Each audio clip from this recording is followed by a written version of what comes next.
Guten Tag, Herr Penker. Prost. Guten Tag. Cool. So Red Bull today, no agua? Agua. I still will get Red Bull to sponsor me for this show at some point. Probably not. Let's make that happen. Why not? Even if we just get free drinks, I will take that. I would be happy. Yeah, absolutely. What do we have to discuss before we come to the actual news? Yeah. I Not mean, that by much. now, And, oh, by the way, did you watch the Champions League semifinals? only the highlights today. Yeah, man. City versus Madrid was mind-blowingly incredible game. Yeah, at least 4-3. one team in Manchester has to play good football. I mean, they play the best football. I mean, I love watching Liverpool, but to watch City play is a joy. And somehow, Madrid, as they've done against PSG, as they did against Chelsea, and now against Man City, they somehow stay in it. It's been amazing. It's going to Um, be a hot fight. yeah, and of course, there's the playoffs, which are now a few teams are already next through. The Warriors made it Bulls through. are out. The Bulls are out. I'm sad. Yeah, Bulls are out. The Nets are out. Who else is out? A lot of teams, but I like that the Warriors performed really well, and I hope the Mavericks are gonna seal the deal in the next game. Yeah, Luca Magic. That's on tonight, no? Yeah, Could be, yeah, probably. yeah. Nice. That's our weekly sports roundup. Tonight, Where do you, tonight, NFL draft, also a big right. event. Did you see that the video that the LA Rams put out No, of this? It's actually really funny. It's like this high production, like a 3.5 minute video. I should probably show it on the show even, but it's like this full on, like a movie trailer, and it's all like about how the Rams are ready for the draft, and how they're following some guy with a briefcase, and like they come when he enters the draft arena. It's a bit we nuts. should do that. We should do that for the show here, like a video of you hanging out in Macclesfield, me in Berlin, preparing mentally and all that, going through the news. Yeah. Getting in, yeah. We could try something, but no, that was a fun video I saw for the We draft. still have those. We still have those DJI cameras, right? Yeah, we do. I have it in my bag here, right here. I carry it everywhere. I don't know why. I never use it. Oh, mine is still with Salva. I have to ask her. Excellent. Yeah, whatever, guys. 3.5 minutes. That's the time that we typically take to discuss some stuff that is not so related with sports tech news. But this week it is this gentleman over here who's gonna present Going to us. kick it off. This It's guy. time to become one with football. At least that's what Lucas von Kranek. Yeah. I met him a couple of weeks ago in Lisbon. Oh yeah, he was there at the NFT conference. Yes, when they announced the NFT project. Nice. Yeah, I'm sure he had some interesting things to say. Yeah, I mean, because they've raised a lot of money, and I mean, they'd already announced their NFT platform. I think they did it at Lisbon. No, you were there for that announcement. Correct. Yeah, and yeah, it's clear why, because they just raised $300 million in Series D. We're going to start with the funding news, and it starts with OneFootball. And a lot of that money, it seems, will go into their NFT Web3 play. Actually, this I have to play. This video I will play, because I haven't seen too many startups make a video announcement of a funding round. I think I've never seen this before. Have you? No, but it's pretty cool. I like it. It's pretty funny. I mean, it's interesting. Yeah, but so as you saw over there, I mean, they talk about bring football to Web3, especially Yeah, where is it?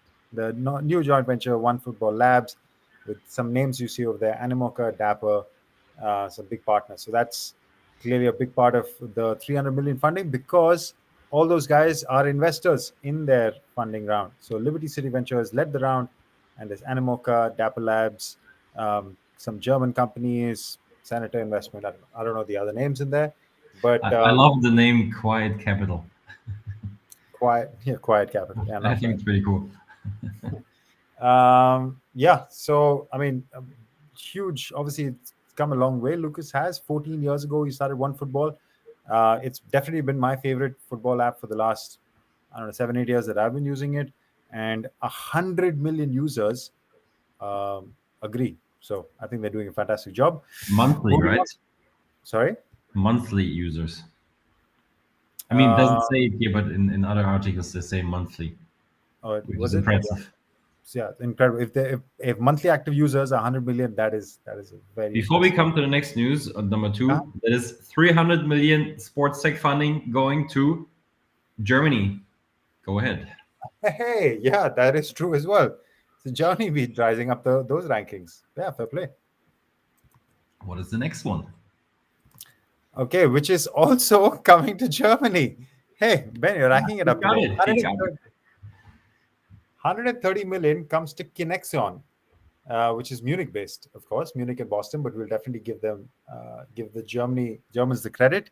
Kinexon, if anybody doesn't know, what are you guys doing? They are basically one of the leaders in wearables of, let's say, real time tracking for a number of sports. Yeah, Sporteki has the most worn wearable in the NBA. They're obviously huge in football. They're a FIFA preferred partner. Yeah, they have it for football, basketball, handball, ice hockey, blah blah blah. They do it for a bunch of different sports. They're a pioneer in the space. They've raised a huge sum of money, 130 million, led by Thomas H. Lee Partners. Okay. They also have, I think, BMW and Telecom Innovation Protocol, Innovation Pool, sorry, Deutsche Telekom Strategic Investment Fund are all invested. The last one is VideoVerse, which is a AI video analytics company. So these are the guys. So automated video creation, tracking, all that kind of stuff. And they raised a nice sum, princely sum of 47 million dollars. So lots of money floating around in 2022, Ben. So much money in sports tech keeps coming in. This is an Indian You company, by the way, I should say, Videoverse. So, hey, I got one in there as well. 430 versus 46. But you Hey, said man. lots of money flowing in. I think we did this yesterday. India was 1.8 billion. We Let just me did have this that yesterday. little So, man, victory you're bringing a little candle to a flame torch fight. So, yeah. to a gunfight. Yeah.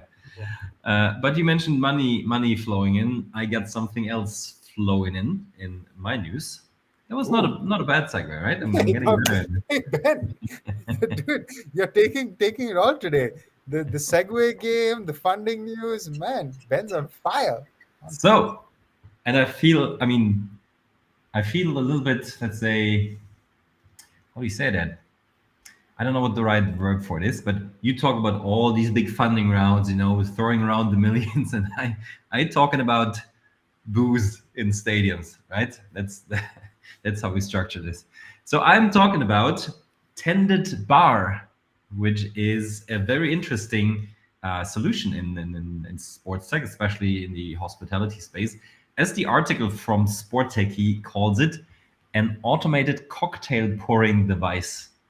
I I think it's not only cocktails, but it's drinks. But I like an automated cocktail pouring device. It's apparently already in use for the NFL, for the PGA, for example, for at the Jacksonville Jaguars stadium, the Las Vegas Raiders, for the PGA Farmers Insurance Open. So they all use that TendedBar machine. And TendedBar, that cocktail pouring device, is now partnered with a company called ID Mission.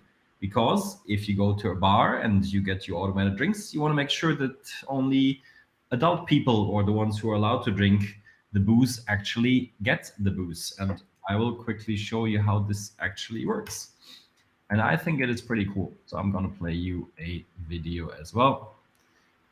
Let me turn off the sound real quick once this starts. Yeah, here we go. Um, this apparently was a cocktail shaker. And yeah, you go to, okay, you're at an event, we get that, and you're thirsty at some point. You go to this machine, choose your drink. I guess you can relate to that. And then what the machine does, you see it here, takes a selfie of you.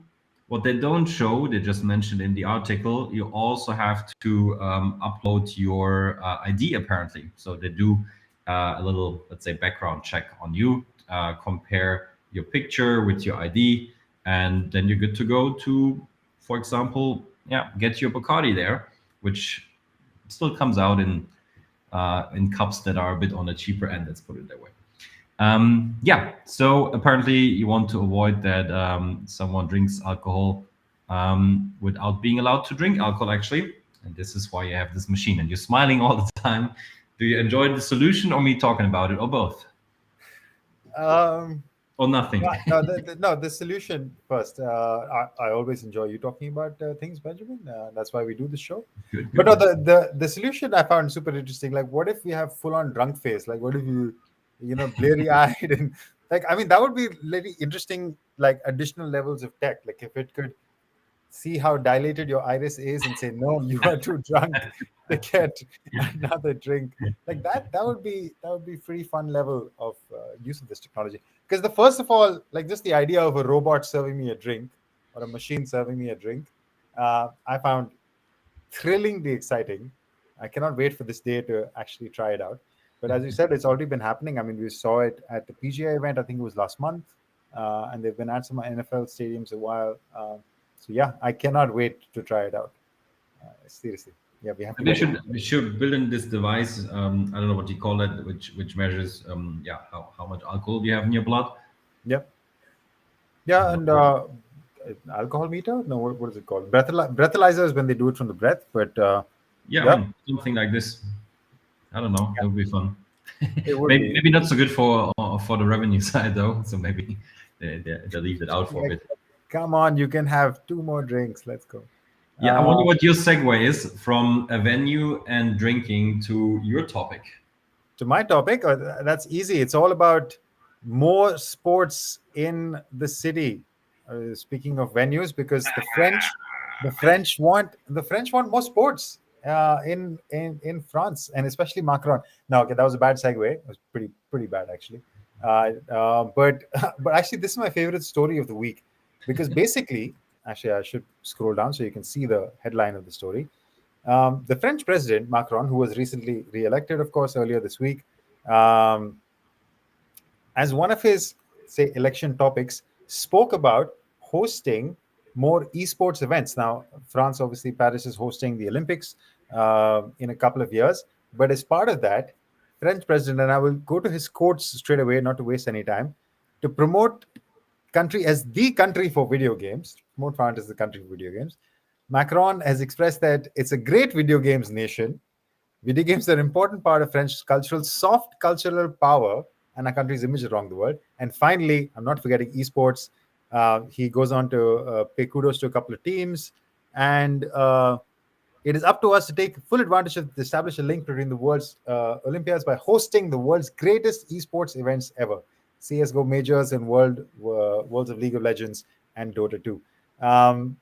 If he is re-elected, if the French trust me, we will work on getting me re-elected.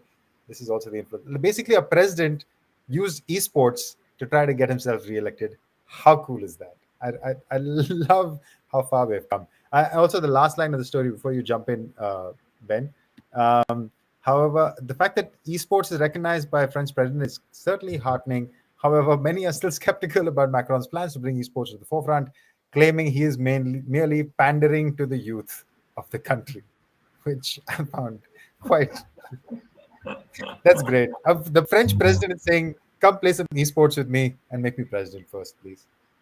I just wonder who of his advisors told him so, and what was the research they have conducted, and which lobbyist has done a great job there. But this is so random. I mean, Yeah. this is I probably have to be very respectful to the French president, Chances of him listening are low, but I mean, those quotes, let's say, they are at least interesting. Yeah. I mean, I have to say, I thought when I first read the story, I just briefed past it as a joke. But then I read the article, and those are quotes, like his quotes, and I was like, oh, he actually like seriously said all this stuff. So then I wanted to put "Viva la Esports" in as the name tag of the story. But Oh. yeah, fair enough. Speaking about quotes, that's also what's driving my next story. Hmm. Because right now it is more speculation than facts. Let me put it this way. Um, we all know by now that you're a big fan of Drive to Survive. By the way, I still haven't watched the latest season, still have to do that. And this week it's Miami, right? Big Yeah, big next release. weekend. This weekend, next weekend. I Yeah, read there were 200,000 ticket requests for not even a third of the tickets that are available. incredible. There's only 60 or 80,000 available, so it's going to be pretty cool. Drive to Survive, big success, also has contributed to popularity of Formula One in the US and all around the world, but especially in the US. And there have been some rumors for a while because all the big streaming companies are looking into sports. And one of the things that is so apparently in front of us is when does Netflix do the move and will stream Formula One for us? So apparently, Netflix co-CEO Reed Hastings told the German newspaper Der Spiegel that it would consider buying the rights to Formula One. However, he also pointed out that it would require control in order to make that level of investment for its subscribers. And this is basically also what the entire article is about. Netflix had its quarterly earnings call and was also about buying sports rights.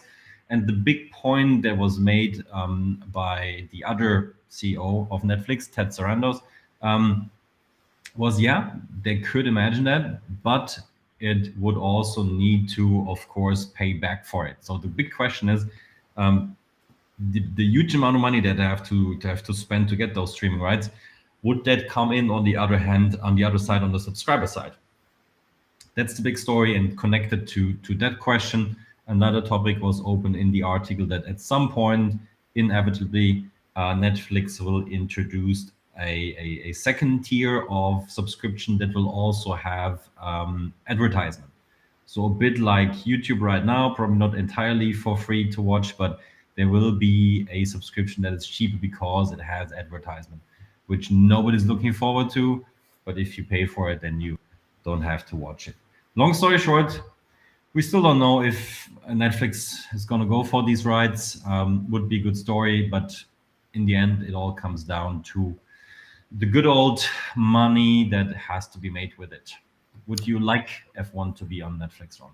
I I don't know. I mean, as long as the quality of the production is as good as, I mean, I watch it on Sky Sports, which is actually the F1's official international broadcast. As long as it maintains that quality and keeps it close to sports, because I feel like the Drive to Survive this year's version was more pandering to a wider audience rather than F1 enthusiasts and aficionados. It was like trying to make it a wider base and less technical, easy to understand, but it is such a technical sport. So they have to find some sort of balance between that. But if they did, I wouldn't mind.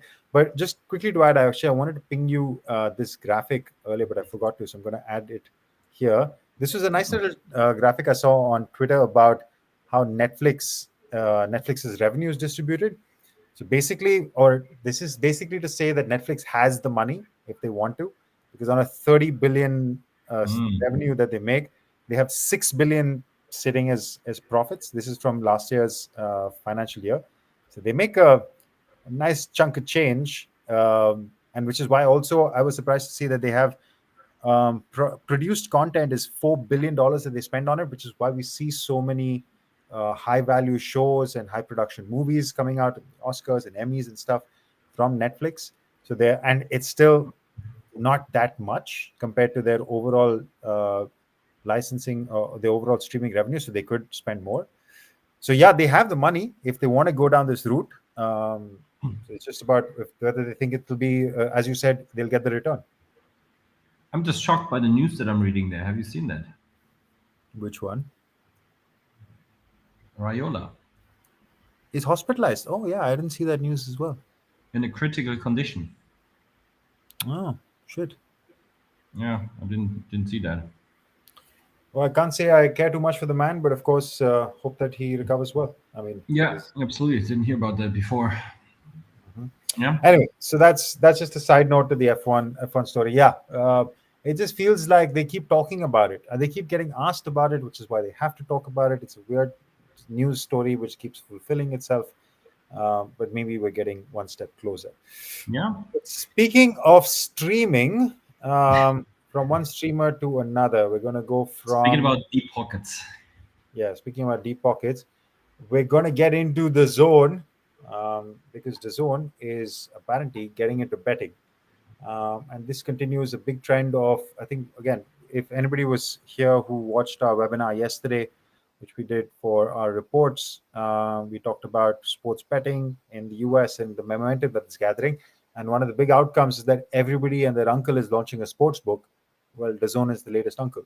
DAZN Bet is the new brand that they will have ready in for the European season, football season for next year. Apparently, I'm not sure if that means that the next year, which starts, well, the season which starts in August, or they actually mean in 2023. The article doesn't make clear here, but but the other thing that they will say is that it's already launching in the US, which is of course what they would do. Currently, the zone is basing their sportsbook on Sport Radar's content, but they will create their own, let's say, sportsbook data points, their own platform, which they're creating with Pragmatic Group. I mean, that's not as interesting, but the company will be based in Gibraltar. No surprises there that they would find some sort of tax haven. But yeah, why Ontario? Because yeah, this is the one with 15 million subscribers worldwide, which isn't that big a number, but it's a big enough number. That's the DAZN's subscriber base. And Fubo, this is the other nice part of the story, because Fubo did the same thing. They kind of set the blueprint for DAZN. Because Fubo launched after they did their IPO and etc. They launched a sports book last. DAZN is copying them. So you've got ESPN who's launched a sports book, NBC launched a sports book, Fox has got a sports book. So basically, wherever you watch sports, you will also be able to bet pretty soon. And DAZN is the latest guys to make an announcement. How much are you going to be betting, Ben? Are you going to be betting at all? Or are you only betting on NFTs? Yes, thank you. I would have said that in a second. Um, in NFTs, we trust. I need that shirt. Keep calm and buy NFTs. Oh, that's the major event of the week, by the way. Put everything aside. Right. 2 The days. other side. You're going to take us on the other side. The other side. That aside, yeah, I'm not a big betting guy. So I mean, it doesn't touch me much. But you said it perfectly. I mean, that's the play in sports these days. Build audience by streaming rights, streaming deals, and then monetize in a second layer through betting. You can raise lots of moral questions there, but this is what it is. And I think we discussed that before.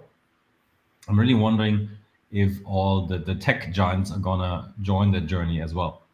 So if Amazon, Apple, Netflix, whoever else is gonna bid for rights, if they're gonna plug some betting element in there as well, which, for example, wouldn't fit to Apple's image at all, in my opinion. Of our purpose is to make sure that the world is the people on this planet are healthy and all of that. So yeah, that's my big question. I mean, yeah, blueprint is clear. We live in a world where attention and audience is key, and then from a business perspective, to monetize them, and in sports, that is the way.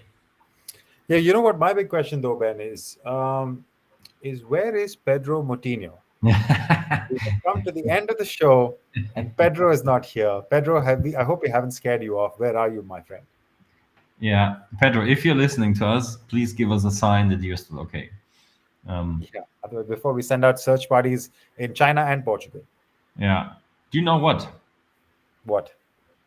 It's only 25 minutes into the show. Typically, we end up at 29-ish. Yeah, not that exciting today. It seemed like the stories were not so hot, but some good ones. I'm still super interested by the French president wanting to sell esports or getting elected on the back of esports. There must Yeah, be a story behind this, right? stranger things have happened, I guess.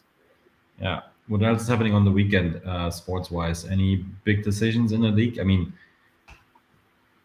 What else is happening? This United Chelsea today, which I'm scared. Actually, I'm scared. Like I was looking to go to Old Trafford because it's not that far from where I am, but I'm actually scared of going because I yeah, just don't want to watch them get hammered. And but it's like literally, I was chatting with my boys just a couple of days ago. Like tickets are there. It's 70, 80 pounds, so it's not super expensive. I was you've just never like, been to Old Trafford, man. You gotta I've, go. I've never been, and I was like, I'd rather just watch them next year, and I'll definitely go for some games then. But I was like, maybe I won't watch CR7.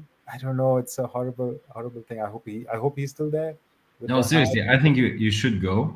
Yeah. Um, Also because there's a chance that at least one team plays really good football. So that's your chance. I mean, And I think next weekend that chance will be Brentford because that's who United are hosting. So I hope Brentford give us a good game, or at least I can watch some good football from Brentford.